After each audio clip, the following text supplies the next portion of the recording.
여러분들 얼굴을 오랜만에 뵙기도 하지만 또 추석 명절을 잘 보내신 것 같습니다. 맛있는 걸 많이 드신 것 같은 얼굴이고 행복해 보여서 참 좋습니다. 제가 기도하는 기도 제목 가운데 하나가 우리 능동교회 모든 가정이 교회와 같은 가정이 되는 겁니다.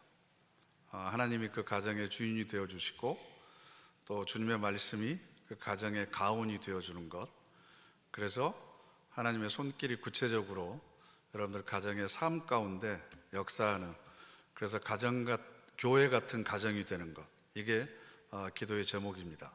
그래서 여러분들의 가정이 하나님께서 주인이 되시는 믿음의 반석 위에 든든히 세워지는 그런 가정이 되기를 바랍니다. 뿐만 아니라 또 우리 교회가 가정 같은 교회가 되었으면 좋겠어요. 가정이라고 하는 것이 계속해서 운영되기 위해서는 섬김이 필요합니다. 대가를 바라지 않는 헌신이 필요합니다. 또 자기를 희생하는 사랑이 필요합니다.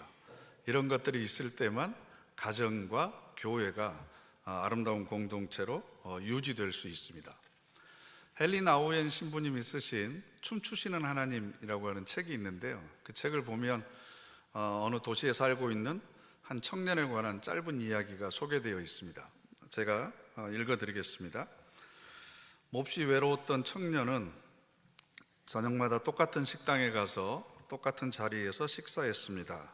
그러던 어느 날 언제나 앉는 식탁에 예쁜 장미 한 송이가 꽂혀 있는 것을 보았습니다.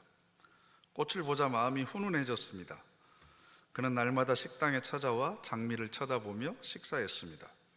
그의 마음은 슬플 때도 있고 행복할 때도 있고 심드렁할 때도 있고 화가 날 때도 있었습니다. 그런데 문득 내 기분은 매일 이렇게 달라지는데 어쩌면 저 장미는 항상 똑같을까라는 생각이 들었습니다. 그래서 그 청년은 아주 조심스레 장미를 만져보았습니다. 전에는 감히 생각조차 못한 일이었습니다. 청년의 손이 딱딱한 잎사귀 가장자리를 만지는 순간 청년은 장미가 생화가 아니라는 것을 알았습니다. 그것은 아주 정교한 조화였습니다. 청년은 화가 나 자리를 박차고 일어나 물 없는 꽃병에서 장미를 뽑아 손으로 으스러뜨리고 말았습니다. 그리고는 흐느껴 울었습니다. 그는 전보다 더 외로워졌습니다. 이야기의 결론이 좀 씁쓸하기는 하죠. 그런데 만일 이 이야기의 배경을 바꾸어서 이 이야기가 이렇게 시작된다면 훨씬 우리에게 다가오는 느낌은 다를 것 같습니다. 몹시 외로웠던 한 사람이 일요일마다 똑같은 교회에 가서 똑같은 자리에서 예배 드렸습니다. 그 교회가 능동교회였습니다. 그럼 이 이야기의 전개는 나중에 어떻게 될 것 같습니까? 교회는 수고하고 무거운 짐을 진 사람들이 예수 그리스도 앞에 내려놓고 참 평안을 얻는 장소입니다. 또 외로움에 가슴 시린 사람들이 함께 위로를 나누고 또 하나님께서 주시는 하늘의 신령한 위로를 통해서 함께 회복되고 치유되는 그런 장소가 바로 교회입니다. 모양만 그럴듯한, 사람의 눈을 속이는, 향기가 나지 않는 조화가 아니라 밑뿌리가 잘려나간 것 같은 그런 가슴 시린 사연들을 갖고 있는 사람들이 예수 그리스도께서 공급해 주시는 생수를 통해서 매일매일 새로운 아름다움을 피워내는 곳이 교회여야만 합니다. 그런데 과연 우리 교회는 이 사명을 잘 감당하고 있는가, 그런 장소가 되고 있는가라는 질문을 스스로 던져봤습니다. 이 청년이 매일 저녁 식사하면서 눈여겨봤던 그 장미는 단순히 꽃 한 송이가 아니었습니다. 자신의 외로움을 달래주었던 미래의 희망이었고 소망이었습니다. 또 항상 자신에게 밝음을 보여주었던 그 장미를 통해서 자신의 삶의 외로움과 또 어두움을 몰아내고 싶었을 겁니다. 그리고 그 장미가 주는 밝은 모습을 통해서 위로를 받았을 겁니다. 그런데 그 장미가 뿌리가 잘려나간 상태에서도 혼신의 힘을 다해서 꽃을 피우는 그 아름다움이 아니라 잘 가공되고 포장된 조화였다는 사실을 깨닫는 순간 이 청년은 실망할 수밖에 없었습니다. 그동안 장미로 인해서 받았던 위로는 분노가 되었고, 장미를 통해서 가졌던 내일에 대한 소망은 오히려 실망감으로 바뀌게 되었습니다. 교회도 마찬가지로 하나님을 예배하는 장소입니다. 동시에 이 예배에 참여하는 우리 모두가 참 생명을 공급받고 새로운 힘을 얻는 곳이 바로 교회입니다. 그리고 한 사람의 생명이 싹을 맺고 또 열매를 잘 맺을 수 있도록 거룩한 낭비가 행해지는 곳이 교회입니다. 한 사람 한 사람이 그럴듯한 조화를 갖다 놓은 것이 아니라 살아있는 생활을 꽂아두는, 그래서 서로를 향해서 최선을 다해서 섬겨주는 그런 아름다운 모습으로 가득 채워줘야 되는 것이 바로 교회입니다. 그래서 교회 안을 가까이 들여다보면 들여다볼수록, 손으로 만져보면 만져볼수록 진심으로 서로를 향한 배려와 사랑이 있다는 것을 깊이 알아갈 수 있는 그런 공동체가 되어야 됩니다. 겉으로 보기에는 아름다운 꽃 같은데 향기가 나지 않고, 만져보니까 딱딱한 조화의 잎사귀라고 한다면, 야, 교회는 그래서 깊이 들어가면 안 돼. 알면 알수록 상처받아. 그러니까 적당히 거리를 두고 섬겨야 돼. 그런다면 그건 정말 아름다운 공동체라고 할 수가 없겠죠. 그래서 우리 가운데 이런 거룩한 낭비, 서로를 향한 섬김, 이것을 통해서 새로운 생명들이 매일매일 피어나는 아름다운 꽃을 피우는 그런 공동체가 되기를 간절히 바랍니다. 왜냐하면 우리가 그런 하나님의 배려, 또 부모님의 사랑의 배려를 통해서 이 육체적인 생명이 지금까지 연명되어 온 거고, 또 우리의 신앙이 지금까지 자랄 수 있었던 것도 우리를 위해서 그렇게 섬겨주셨던 많은 손길들이 있었기 때문에 가능했습니다. 그래서 오늘은 상생의 지혜라는 제목인데요, 좀 어렵고 거창한 것 같지만 그 내용은 바로 서로를 위한 배려입니다. 서로를 향한 배려, 이것이 어떻게 우리에게 필요한 것인지 본문을 통해서 함께 생각해 보려고 합니다. 오늘 우리에게 주신 말씀은 마태복음 5장 21절부터 26절인데요, 그 가운데 있는 23절에 그러므로라고 하는 접속사가 있습니다. 이 그러므로라고 하는 접속사는 저희가 학교 다닐 때 배웠듯이 인과관계입니다. 앞에는 원인이 있고 뒤에는 결과가 있습니다.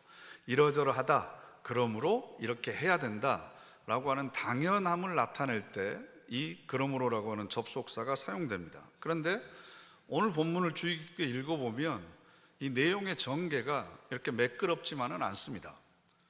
21절에 보면 예수님께서 살인하지 말라, 누구든지 살인을 하면 심판을 받게 될 것이다, 이건 십계명에 나와 있는 내용이죠.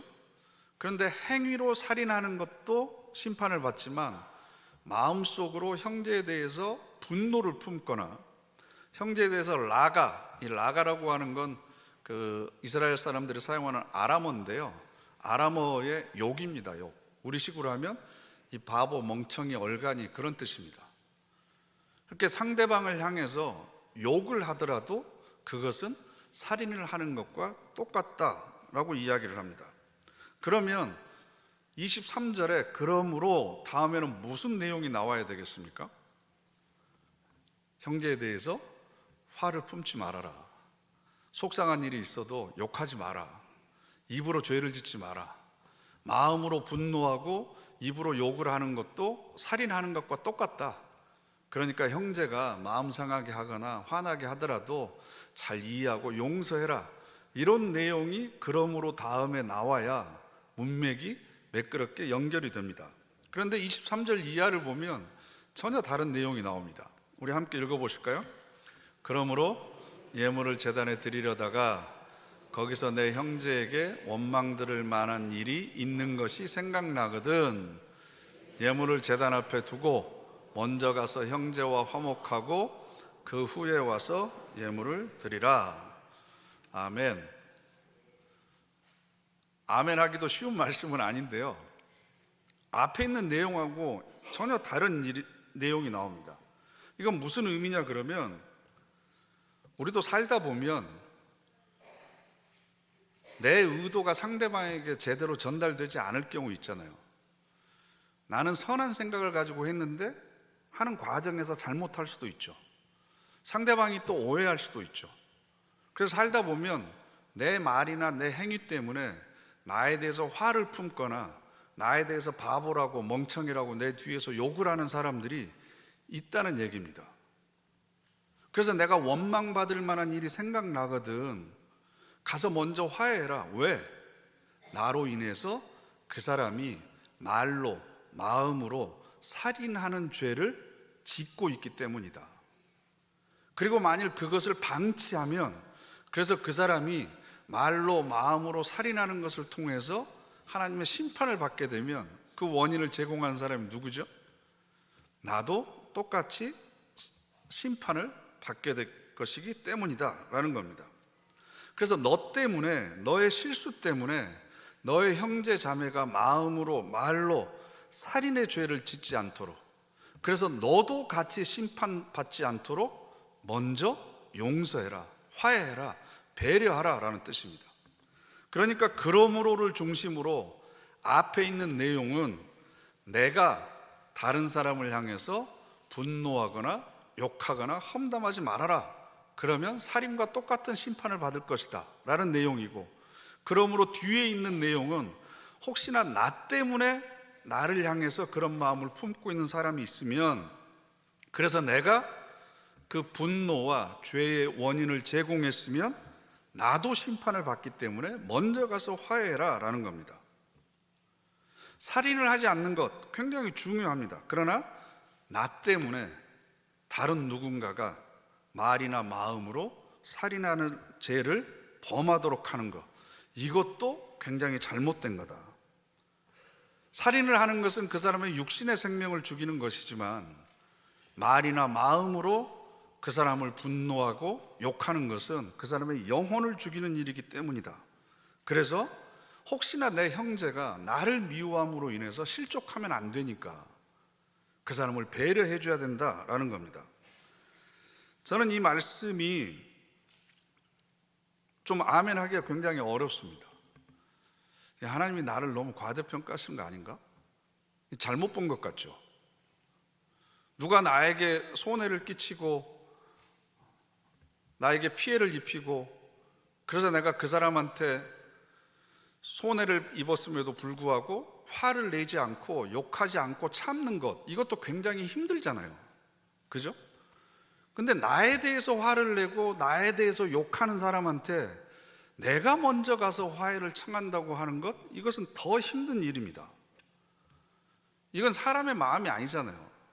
되로 받았으면 말로 갚아주고 싶은 게 사람의 마음이지, 내 눈에서 눈물을 흘렸으면 너는 피눈물 나게 해야 된다, 이게 사람이 가지고 있는 마음이지, 이걸 내가 먼저 가서 용서해주고 화해해주는 건 굉장히 어려운 일이죠. 이 말씀을 읽으면서 제가 생각나는 선배 목사님 한 분이 계시는데요. 이분은 그 경상북도에서 목회를 하시다가 장로님과 사이가 굉장히 안 좋아서 갈등이 좀 많았습니다. 그래서 교회를 사임하시고 다른 교회로 옮긴 적이 있었습니다. 그런데 새로운 목사님이 그 교회 부임하시기 전에 자신을 모함하고 성도들 앞에서 욕하고 인격적으로 굉장히 무시하고 그랬던 장로님의 가정이 계속 어려운 일이 생기는 거예요. 자녀들이나 본인의 건강이나 어려운 일이 계속 생기는 거죠. 그럼 여러분들 어떻게 생각하시겠어요? 무슨 생각하는지 제가 다 압니다. 네? 나를 그렇게 힘들게 하고 괴롭히고 인격적으로 모독하고 공개적으로 욕하고 그랬던 사람이 그 집에 어려운 일이 생기면 그런 생각하죠. 그런데 그 목사님이 저한테 그런 얘기를 하시는 거예요. 야, 내가 아무리 부족해도 그 교회를 위해서, 그 가정을 위해서 하나님께서 영적인 보호막으로 나를 거기에 세워주셨는데, 목양하라고 맡겨주셨는데 그 보호막이 거치고 나니까 그 가정에 어려움이 처하는구나. 그러니까 내가 아닌 다른 목사님이 그 교회에서 목회를 했더라면 그 장로님이 나하고 관계가 그렇게 안 좋지도 않았을 거고 나에게 함부로 하지도 않았을 거고 지금 이 일도 일어나지 않았을 텐데, 그런 마음이 들더라는 거예요. 그래서 먼저 장로님에게 전화를 해서 그동안 저 때문에 마음 상해서 혹은 심려를 끼쳐들어서 죄송하다고 그러고 전화로 기도를 해드렸다는 거죠. 여러분도 아까 이 생각하고 계셨던 거죠? 들켜서 웃으시는 거죠?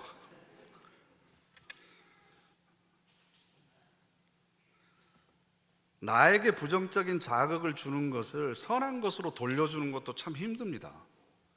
그런데 나에 대해서 부정적인 생각을 하고 있는 사람, 그 오해 혹은 내 잘못을 먼저 가서 용서를 빌고 화해하고, 그리고 나서 제단에 와서 예물을 드려라. 그렇지 않으면 너도 똑같이 그 사람과 심판을 받게 될 것이다. 저는 이 말씀이 상대방을 위한 배려라고가 아니라 상대방을 향한 배려가 바로 나를 살리는 겁니다. 그래서 배려라고 하는 책을 보면 배려는 선택이 아니다, 공존의 원칙이다. 우리가 함께 같은 공간에서 살아가기 위해서는 서로에 대해서 배려하는 것이 원칙이라는 거죠. 흔히 교회를 그리스도의 몸이라고 그럽니다. 저와 여러분은 그 몸을 이루고 있는 지체들입니다. 그래서 머리, 가슴, 배, 팔, 다리 혹은 손가락, 발가락, 손톱, 발톱이 있고요. 혹은 뼈와 살과 피와 신경과 여러 가지 혈관들로 나누어져 있습니다. 그런데 이 모든 것이 함께 모여져 있어야 몸이 되지 따로따로 분리되어 있을 수 없습니다.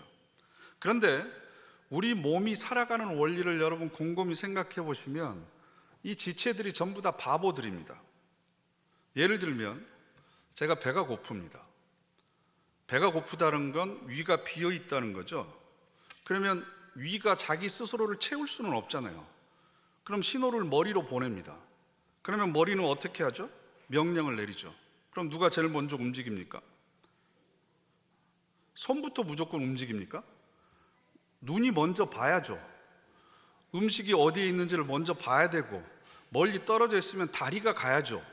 손부터 움직이면 이상한 거죠. 음식이 있는 곳으로 다리가 가서 그 다음에 손을 사용해서 먹기 좋게끔 한 입에 들어가게끔 만들어서 입에다가 넣는 거죠. 그러면 입 안에서는 침샘에서는 침을 분비하고 이와 혀가 이걸 잘글잘글 씹어서 식도를 통해서 위로 다시 내려보내는 겁니다. 여러분, 부엌으로 걸어가는 것은 다리고, 먹을 것이 어디 있는가를 찾는 것은 눈이고, 그것을 입에 넣는 것은 손입니다. 잘게 부수고 침으로 사귀는 것은 입에서 하는 일입니다. 그리고 그 씹은 음식을 식도를 통해서 위장으로 보냅니다. 여러 지체들이 함께 움직여서 비어있는 위장을 채우게 되어 있습니다. 그런데 왜 바보라고 그러냐 그러면 각자 하는 짓을 생각을 해보세요. 하나같이 자기 실속을 챙기지 않습니다. 아니, 위장이 비어있는데 다리가 왜 수고를 해야 됩니까? 왜 손이 힘들게 고생을 해야 됩니까? 이빨은 더 바보스럽잖아요. 들어온 음식을 열심히 씹어서 한 조각도 자기 것으로 감춰두지 않습니다. 혹시나 맛있는 고기 한 조각 슬쩍해서 이빨 사이에 감춰놓으면 이쑤시개가 들어와서 금방 빼버립니다. 목구멍과 식도도 더 한심합니다. 혓바닥은 일하면서 맛이라도 보죠. 그런데 목구멍과 식도는 그냥 운반하는 일만 합니다. 묵묵히 자기에게 주어진 일들을 하는데 100% 자기를 위한 것이 아니라 다른 지체를 위한 일을 하는 겁니다. 만일 다리가 음식이 있는 곳까지 움직이지 않으면 어떻게 되겠어요? 눈이 음식을 찾지 않으면 어떻게 됩니까? 손이 음식을 입 안으로 집어넣지 않으면 어떻게 되겠습니까? 이빨이 음식을 씻지 않고 식도로 넘겨버리면 어떻게 돼요? 체하죠. 위가 그것을 소화시키지 않고 계속 보관하고 있습니다. 장이 그것을 영양분을 흡수하지 않습니다. 그럼 어떻게 되겠습니까? 장에서 모든 영양분을 흡수해서 분해해가지고 눈과 손과 팔과 다리와 엉덩이와 심지어는 손톱, 발톱까지 우리 모든 몸의 지체로 이 모든 영양소를 보냅니다. 그래야만 우리 몸이 살 수 있습니다. 이게 바로 상생하는 겁니다. 내가 먼저 살아서 다른 지체를 살려주는 게 아니라 다른 지체를 살려주는 것을 통해서 내가 사는 겁니다. 이 순서가 바뀌면 몸이 정상적으로 기능할 수가 없는 겁니다. 함께 서로 살리는 것을 통해서 내가 살아가는 거죠.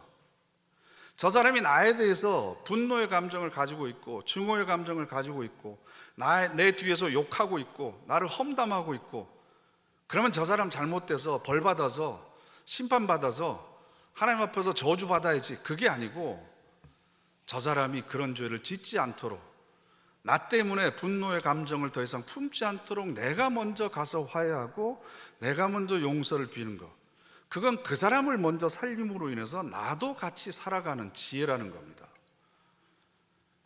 이건 다른 사람을 살리는 것이 아니라 내가 살 수 있는 길을 예수님께서 가르쳐 주시는 거죠.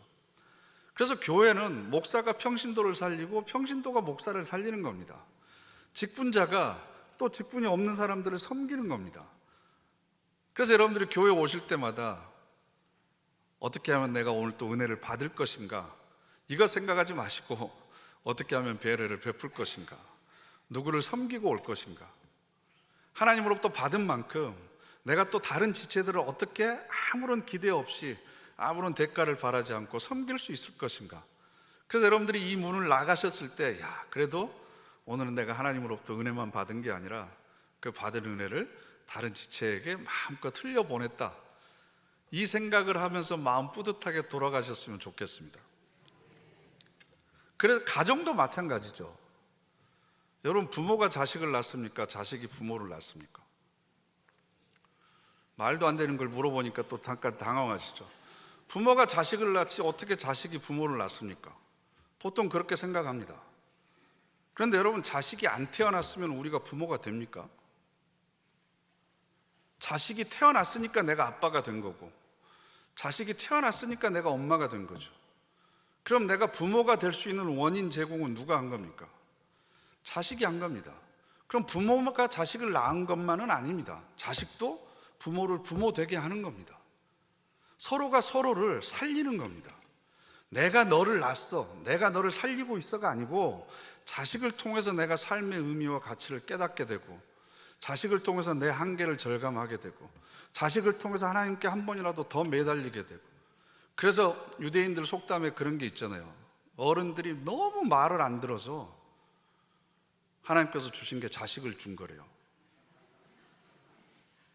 자식을 키우다 보면 하나님의 마음을 조금이라도 알게 될 것 같아서. 부모가 자식을 낳았을 뿐만 아니라 자식도 부모를 낳습니다. 이처럼 서로가 서로에 대해서 존중하고 배려하고 아껴주는 마음, 먼저 상대방을 살려줘야만 내가 살 수 있다, 이게 하나님께서 우리에게 허락해 주신 상생의 원리이고 지혜라고 할 수 있습니다. 렘브란트라고 하는 화가가 있는데요, 이 화가는 그 인생의 황혼기에 누가복음 15장에 있는 탕자의 비유 아시죠? 탕자의 비유를 주제로 해서 대작을 그렸습니다.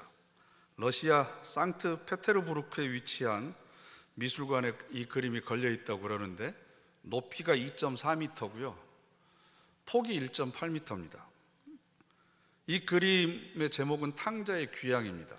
이미지를 좀 띄워주시겠어요? 아버지가 돌아온 탕자를 이렇게 껴안고 있고요, 그 옆에는 큰아들과 제사장이 지켜보고 있습니다. 이 그림을 전체적으로 보는 것도 의미가 있지만 부분 나누어서 보는 것도 참 감동이 됩니다. 특별히 이 아버지의 시선을 보면 초점이 없습니다. 연세가 드셔서 그러기도 하겠지만 매일같이 집 나간 작은 아들이 언제나 돌아올까, 그 길을 눈물을 흘리면서 계속 뚫어지게 보다 보니까 눈이 짓물려서 시력이 많이 잃어버렸습니다. 그런데 그럼에도 불구하고 멀리서 걸어오는 아들을 직감적으로 알아보고 맨발로 달려가서 그 아들을 품에 안잖아요. 이게 바로 자식을 향한 아버지의 사랑입니다. 그래서 야, 역시 아버지의 사랑이 위대해라고 생각할 수 있지만 그 반대로도 한번 생각을 해보세요. 자식이 그렇게 집 나가서 모든 걸 탕진하고 거지가 되어서 허랑방탕하게 살고 있다는 얘기를 들었을 때, 또 아버지는 아버지로서 얼마나 죄책감이 많았겠습니까? 미안한 마음도 들었지만, 야, 그때 내가 자신을 나눠주지 않았어도, 조금만 더 엄격하게 대했더라도, 아니면 내가 어렸을 때부터 신앙교육을 잘 시켰더라도 자식에 대해서 풀지 못한 응어리가 얼마나 많이 있었겠어요. 그런데 아들이 돌아와 준 거죠. 그러면 아들이 고마운 거죠. 이렇게 서로가 서로를 살려주려고 하는 그 마음이 통해 있어야만 됩니다. 그래서 이 아들을 감싸고 있는 아버지의 손을 보면 렘브란트가 여기에 의미를 담았는데요, 왼쪽 손을 보시면 힘줄이 도드라지고 손가락이 굵습니다. 바로 권위를 상징하는 아버지의 손입니다. 그런데 왼쪽 손을 보시면 어머니의 손입니다. 여성의 부드러움, 포용, 그리고 아버지의 굵은 손과 어머니의 손길이 이 안에서 서로 화해와 용서, 치유가 함께 일어나고 있습니다. 이 같은 아버지의 배려, 용서, 사랑 안에서 집을 나간 아들이 다시 태어나게 되는 거죠. 그래서 이 탕자의 모습을 보면요, 샌들이 벗겨진 왼발은 맨발입니다. 그리고 오른발은 망가진 샌들이 겨우 부분적으로 감싸고 있습니다. 얼마나 가난에 찌들었는지를 보여주고 있습니다. 모든 것을 잃어버린 자의 모습입니다. 뿐만 아니라 머리도 삭발했습니다. 죄인의 모습입니다. 죄인으로 돌아왔습니다.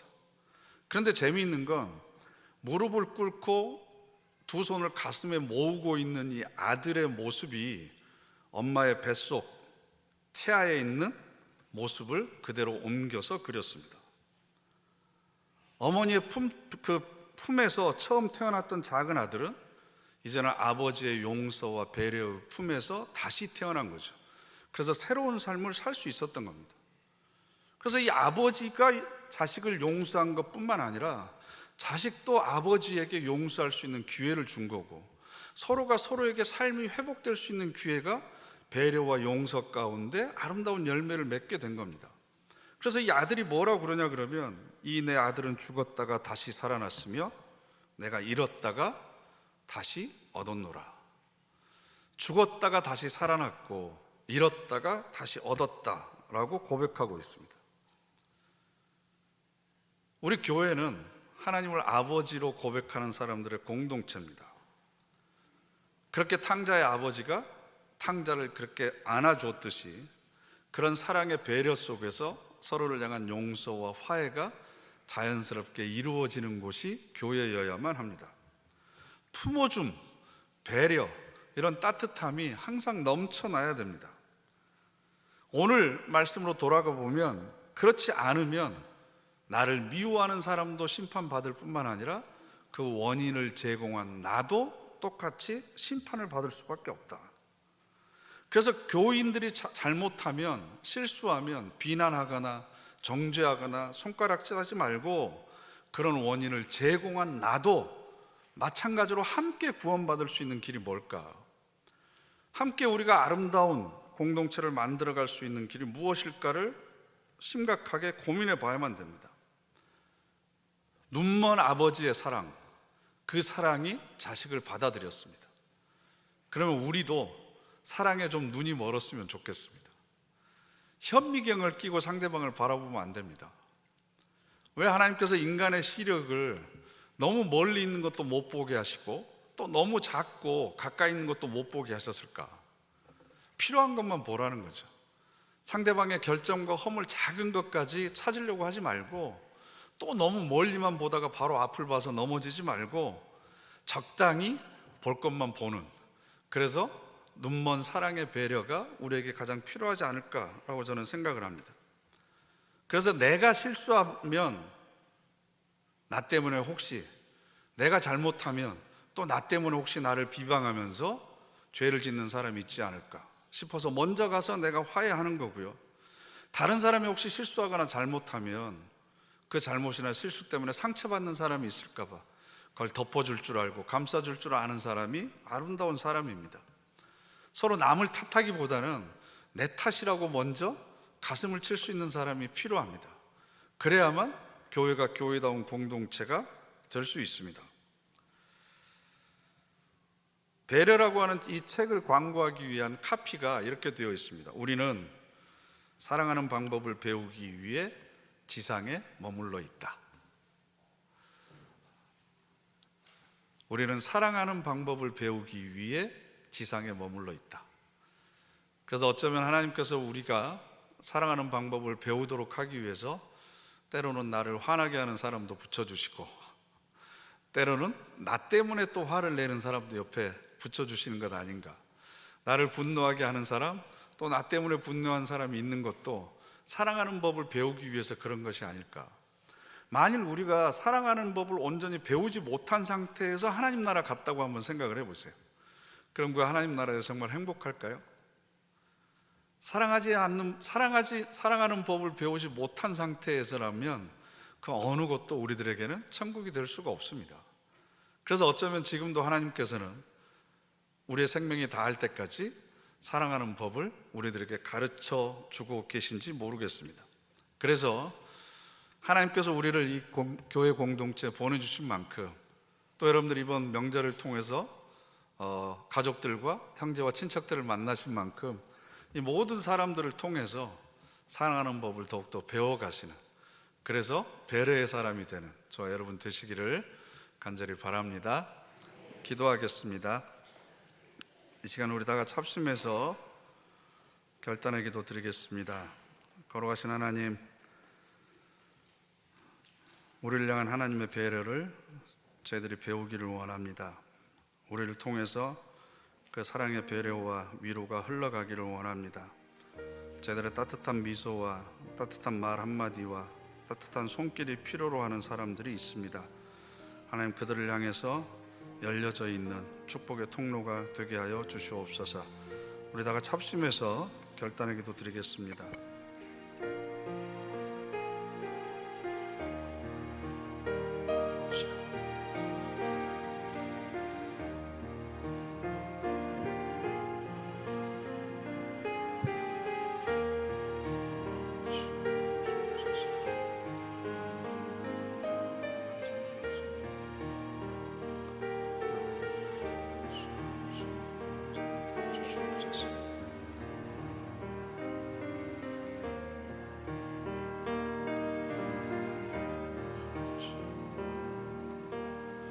거룩하신 하나님, 아버지의 은혜의 품 안에서 서로를 향한 끊임없는 배려가 흘러가기를 원합니다. 또 하나님의 마음을 닮아가기를 원합니다. 그래서 나로 인해 분노하거나 나로 인해 마음에 상처가 있는 사람들에게 먼저 가서 화해의 손길을 내밀 수 있는 믿음의 용기도 허락하여 주시옵소서. 예수님의 이름으로 기도드립니다. 아멘.